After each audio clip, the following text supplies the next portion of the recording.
Ang tawag dito, Stephen, is portfolio. Pag sinabi portfolio, it lists all the assets you have. Pag sinabi mong asset, kung ano yung, ito, my assets. Ano yung nasa loob ng asset? Coin 1, coin 2, coin 3, coin 4, coin 5. Iba-ibang name. Okay? So, kumbaga sa portfolio, dapat ang gusto mo, maganda ang portfolio mo. Pero lahat nasa green. Pero, ngayon, hindi siya maganda. Kung titignan mo, ito yung amount kung magkano siya ngayon, ito yung price per coin, yung actual price niya per coin. Kung bibili ka, ganitong halaga mo daw bibili per coin. Kung bibili ka daw ng Cardano per 1 digital coin, gagastos ka ng 69 yen. Right? Pero, for today's PNL, pag sinabi mo PNL, yung halaga ng coin, bumaba siya. Kumbaga, ito, negative siya ngayon. Dito may kita yung performance ng portfolio.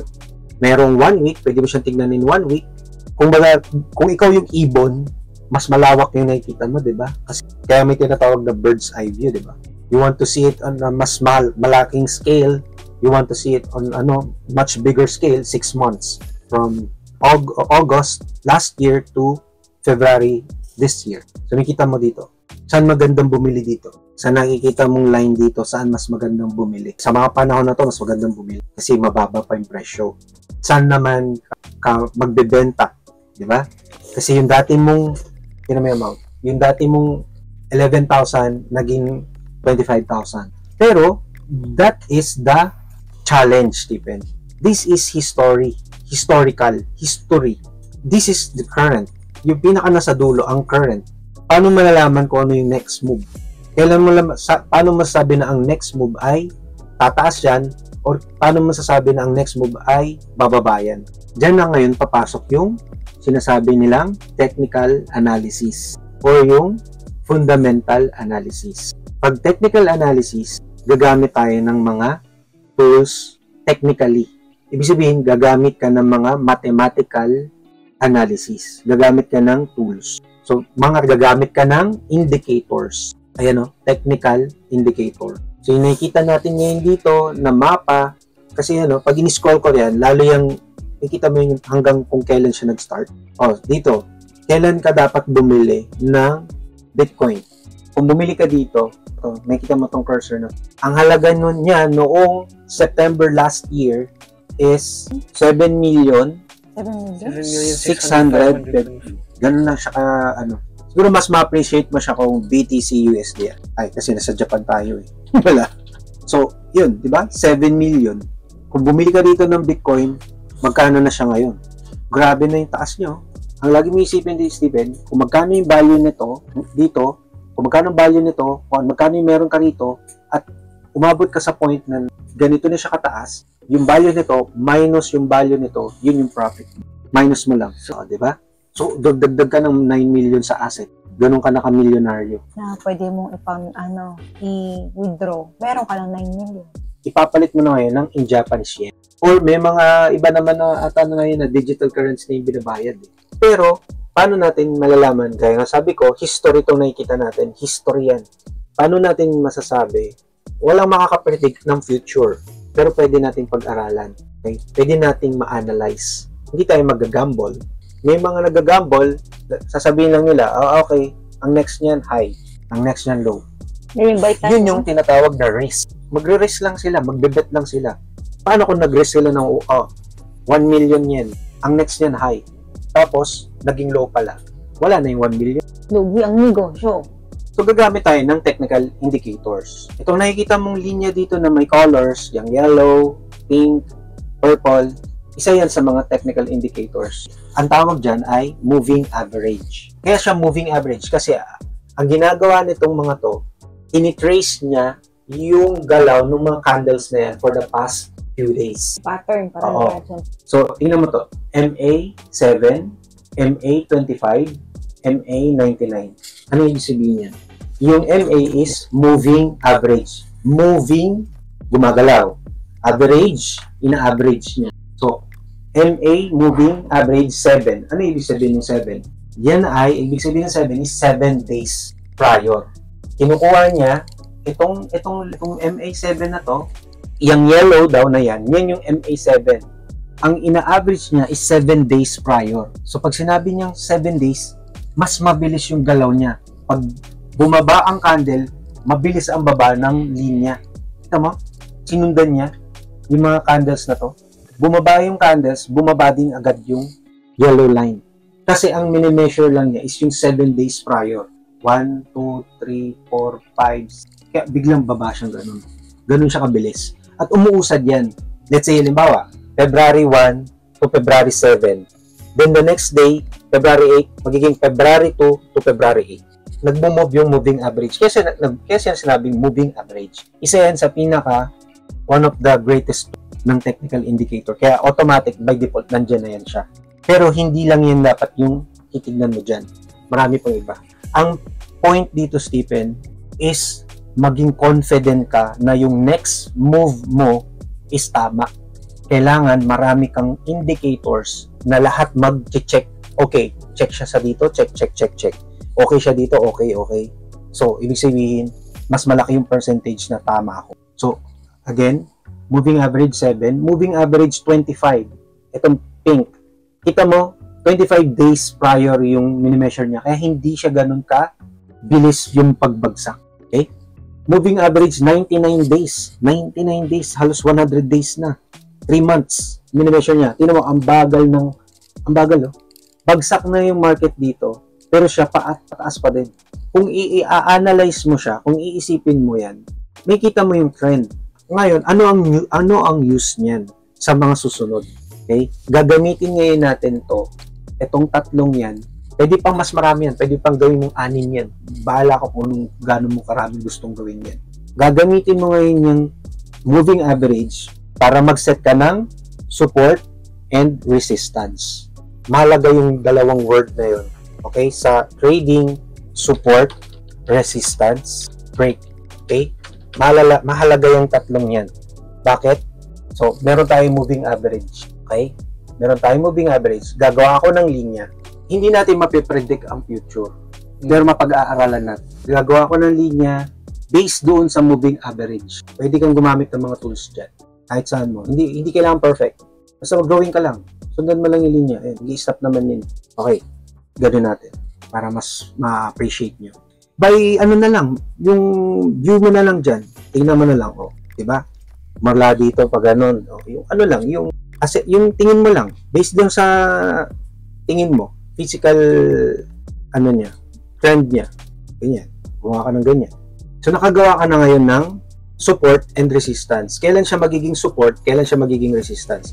Ang aabangan mo dyan, yung next move ng mga candles. Okay? Ibig sabihin, itong mga moving averages na to, kailangan, kapag ang candle ay nasa ibabaw ng linya na ito, ang ibig sabihin nun, itong linya na to ay support. Kapag ang candle na ito ay nasa ilalim ng linya na ito, ang ibig sabihin ng linya na yan ay resistance. Kunwari, ito, support. Ito yung linya, support. Mabibreak niya ba yan? Mabibreak niya ba? Hahantayin natin. Itingnan natin yung mabibreak niya. Yung candle ba na to? Ito candle. Ito yung line. Yung candle ko ba na to? Ngayong araw na to? Mabibreak ba niya? Babagsak ba siya? Pag na-break niya, ibig sabihin, magda-down siya. Ibig sabihin, may possibility na mag-down pa. Oh, ito, ilan ang kailangan niyang ma-break? Yung resistance. Resistance is yung candle nasa ilalim. Resistance, ibig sabihin, resist. Mariresist, yung resistance ba na yun, mabibreak niya? Kung mabreak niya, ilang moving average yung i-break niya para masabi mo na tuloy-tuloy na katulad niyan, na dito na siya aangat. Okay? So, ibig ko lang sabihin, yung mga moving average na yan, gagamitin mo yan as support and resistance. Kasi wala tayong view dito, oh. Mag-i-imagine ka ngayon. Hindi ako gumagamit ng linya. Ang ginagamit ko, yung tinatawag nilang Fibonacci retracement. Pag sinabi mong Fibonacci retracement, ito yung meron silang golden numbers. Okay? Golden numbers yun. Ibig sabihin, mathematically, accurate siya. Hindi kasi ako gumagamit ng tracing nila dito. Ito yung sinasabi kong Fibonacci retracement. I-delete ko muna. So, katulad na ito ay yung sa Philippine market. Pabagsak ang market. Ito yung mga moving averages. Yan, mga moving averages yan. Ang dami yan. Gagawa ngayon ako ng linya based dun sa mga moving average gamit yung Feb retracement. Yung Feb retracement na yan, kapag gumawa ka lang ng kinlik mo yan, automatic gagawa na siya. Yung mga numbers na yun, Stephen, that's golden numbers. 0.618, laging accurate yan. So, imumove mo lang yun siya. Pwede mo yung paliitin. Gagawa ka ng maraming support, gagawin ka ng maraming resistance. Papantay mo lang siya dun sa ng mga moving average. So, ilan ang kailangan mag-break nito? For this, you just need a little more so you can Diba? through the... Ito pa, ang dami yung lines na kailangan patunayan. Okay? Para masabi niya na So, marami pang So, in-introduce lang natin sa moving averages. Okay, mabalik tayo. Sabi ni Mama, mabalik tayo dito sa portfolio. So, pinakita ko lang sa iyo ito kanina. Saan tayo bibili? Saan tayo magbebenta? Okay? So, para makabili tayo, kailangan natin ng JPY. Wala tayong JPY. Anong gagawin natin? Magde-deposit tayo. So, meron siyang option dito para mag-deposit ka ng actual pera. Pag kinik mo yung deposit, kailangan mag-deposit ng Japanese yen. Pag kinik mo yung Japanese yen, ang tawag nila dyan is deposit fiat or fiat. Meron silang dito, beware of scam. So, kanina nag-try kami ni Mama mo. Ito lang yung option dito sa Japan. Bank transfer sa GMO or bank transfer sa SBI. So, ginawa lang namin ito online. Meron kaming bangko, tapos naglipat lang kami ng pera doon. Minimum is 1,000 yan eh. Tapos ito yung information ng bank kung saan ka maglilipat ng 1,000 yen para mapunta siya dito sa account na to. So kapag umokay na yung pera na yon, yung 1,000 na yan, magdadagdag na siya dito sa coins. Yan. Dapat magiging 1,000 na to. Saturday ngayon sarado bangko. So baka sa Monday pa. Yes, para mas maganda na ma-manage mo yung time na pagbagsak ang market, may pera kang pambili. Kasi kapag dumating sa point na, sige, bili lang ka ng bili sa mahal na presyo, hindi mo alam na babagsak pala siya at hindi mo naman din alam kung kailan siya babalik sa dati. Ano yung mga, tingnan natin si XRP. Ito si XRP. Mura lang siya noon. Ngayon lang siya nagtaas. How did it go up? Triggered it? What trigger it? Fundamental. Fundamental meaning, kung ano yung nangyayari sa mundo, sa mga countries. Ano ka rin? Aware ka dapat sa current events. Like what? Kapag, di ba, may gera, war, like Ukraine versus Russia, or there's a scam na nangyari. Like, merong nag-stole ng pera or natakot yung mga tao na may mangyayaring masama. Yung emotion, kapag ang tao kasi either, masyadong, pag emotionally trigger ka, either greedy ka or matatakot ka. Okay? Pag greedy ka, nakikita ko na marami dyan. Meron naman tao, naku, benta na natin to kasi susunod na linya lang for sure. Babagsak. Yung anxiety. Dahil i-trigger sila doon sa mga news na nangyari about sa mga currencies na yan. Sa bawat XRP, bawat mga coins na hino-hold mo, may mga news yung bawat yan. May mga story. Okay? Ano yung mga pinag-anuhan ko sa yan? Na coin market ba yun? Para lang may idea ka. Marami. Pwede ka mag-search. Coin market cap. Ito yung stand. Pinag-aaralan nila. Nagbibigay sila ng news tungkol sa kaganapan sa cryptocurrency. Ano yung ranking niya? Sino mas trending ngayon? Ano yung sentiment ng mga tao? May kita mo dito. Okay? Yung mga Fear and greed. Oo. May kita mo saan yung fear and greed? I know. Di ba? Sabi ko kanina, yung fear, yung anxiety and greed. May kita mo dito kung gaano ka-greedy or gaano yung fear ng tao. Di ba? So, dyan mo na may measure yon. Dyan mo titignan ano ba nangyayari sa mundo ngayon. Okay? So, may mga, sila dito, may mga stories. Naglabas si Trump, yung president ng United States na ngayon na bago. Meron din siya sarili niyang coin. Ayun, Trump. This is his own coin? Yeah, yan yung value ng coin niya. Kailan siya nag-start? Dito. Kaka-start niya lang, January. Tignan mo, yung mga taong nag-hype, may tinatawag na hype, Steven, na parang, uy, ang ganda nito, bili kayo nito, ang ganda nito. Okay, bumili sila dito. Kala nila tuloy-tuloy. Bumili na sila dito, tapos biglang, so, magkano yung na-loss nila? Sabi ko, magkano mo binili, magkano na lang siya ngayon, i-minus mo. Yun yung loss. Baliktad naman, magkano mo binili, magkano mo binenta, yun yung kita. Balik rin natin, magkano mo binili, magkano na lang siya ngayon. Pag binenta mo, yun yung lugi mo. Mostly So the people are here who are lucky. The people, yes. The people who bought it initially, nakita mo yung volume ng anong mga tao nag-trade. That's the amount of people who, At that trade. moment. At that moment, they said, oh, new coin, let's buy. Mura lang siya, mura lang pala ngayon, mura pa lang. Hindi, ito natataas na, matataas pa yan. Biglang, boom. Bumili ka dito, boom. I would try seeing if it would go down. Then I would just Mostly, sell. anak, pag lumabas, bilhin mo yung original price niya. Kasi tayo mo umakyat. Kasi marami nang bumili. Tapos i-sell mo. Mostly, ng coin. Ganyan yung nangyari dun sa If I Tingnan mo to. May tinatawag din pala, Steve, sa trading, may tinatawag na labanan ng bull at bear. Alam mo yung bull, di ba? Bull versus bear. Ang bull ay uptrend. Uptrend yan. Si bear, downtrend. Okay? Remember those? Kasi ang bull, anak, huwag niyang ganun, taas. Sinusuwag niya, di ba? Pero pag bear kasi, di ba, ang paw niya, Ang bear niya, di ba? Ganun siya. pababa. Ganun, di ba? Ganun siya, di ba? ka. So, may kita mo dito, lagi nilang sinasabi yung bullish and bearish. So, saan nakikita mo trend ngayon? Is it bullish or it's bearish, right? Di ba? Look at the percentage. 35% bullish, 65%. That's sentiment, emotion, community sentiment, greed versus Pero anak, kasi, kagaya niyan, may mga basta news nila, bawat coin may news, di ba? Yes. May Ayan, no? story.